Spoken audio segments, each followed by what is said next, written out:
இட்லி தோசைக்கு என்னதான் சட்னி சாம்பார்னு டிஃப்ரெண்ட்டாக வெரைட்டியாக செஞ்சு சாப்பிட்டாலும் இந்த இட்லி பொடியை அடிச்சுக்க முடியாது.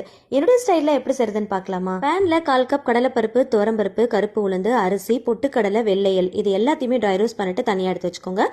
கூடவே 6 பல்லு பூண்டு, காரத்துக்கு ஏற்றா போல காஞ்ச வத்தல், 2 கைப்பிடி கருவேப்பிலையை நல்லா சுத்தமாக வாஷ் பண்ணிட்டு நல்லா கிறிஸ்பி ஆகிற அளவுக்கு ஃப்ரை பண்ணிக்கலாம். கையில் எடுத்து நசுக்கி பார்க்கும் போது நல்லா கிறிஸ்பியாக இருக்கணும். அந்த அளவுக்கு நல்லா கிறிஸ்பியாக வறுத்து எடுத்துக்கோங்க. கூடவே கல்லுப்பையும் லைட்டாக வறுத்து எடுத்துக்கோங்க. சால்ட்டுக்கு பதிலாக கல்லுப்பு சேர்த்துக்கோங்க.